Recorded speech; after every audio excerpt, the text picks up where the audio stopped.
Well, as we celebrate this anniversary, let's go back to the Cape Town City Hall, where my colleague Bulelani Philip is standing by. Bulelani, over to you. Well, welcome again.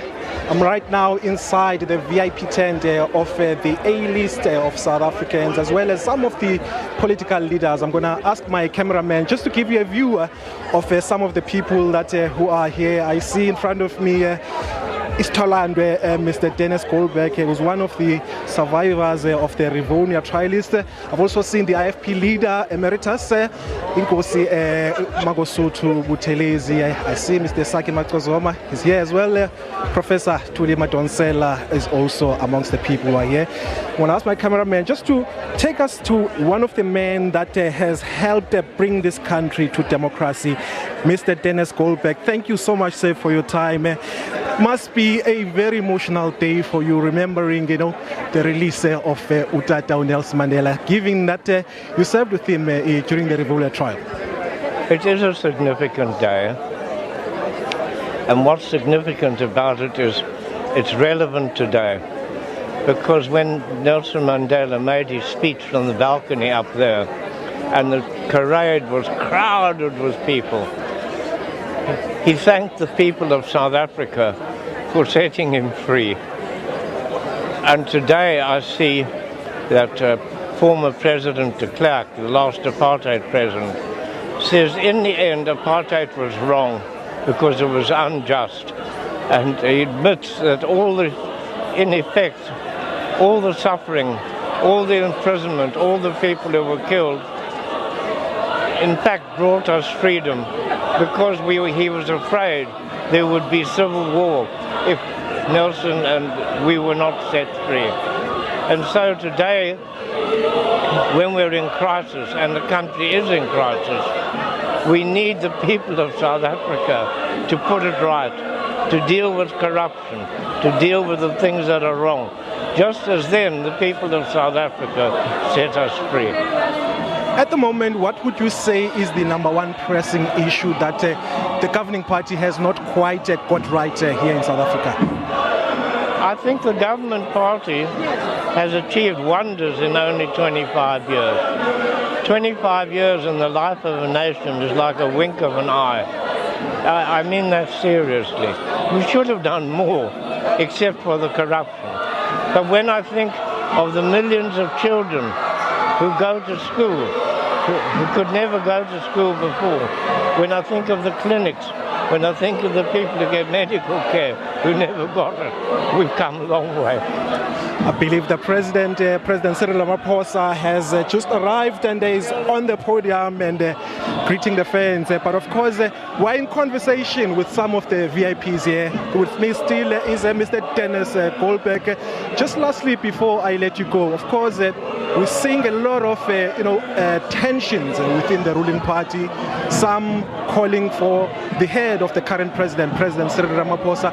What's your take on how the stability and how the unity is dealing with those issues? Yes, there are tensions in the ANC, and there are enemies of President Ramaphosa.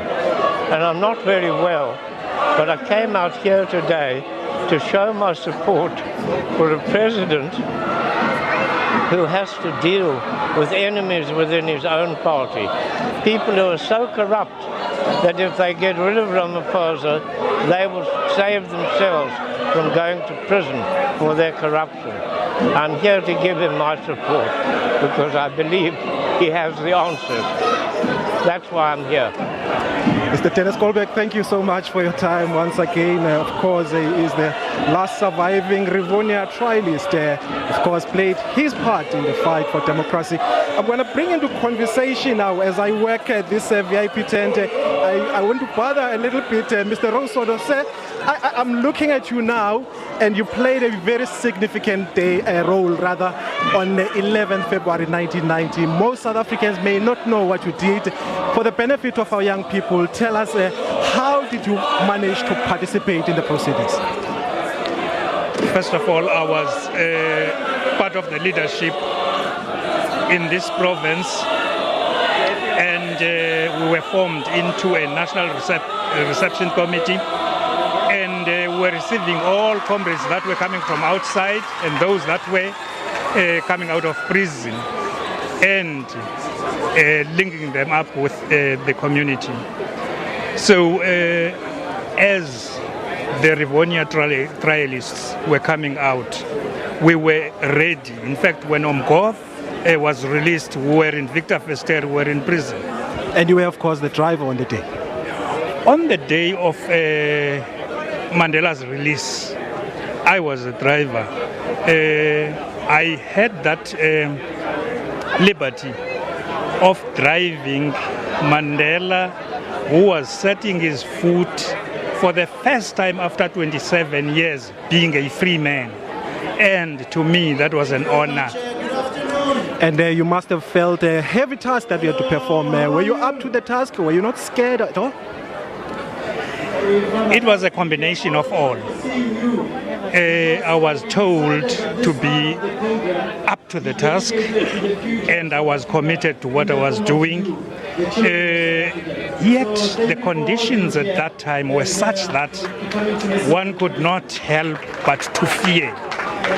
The Boere, the right-wingers, were up and running at that time, and therefore we were very, very scary of them.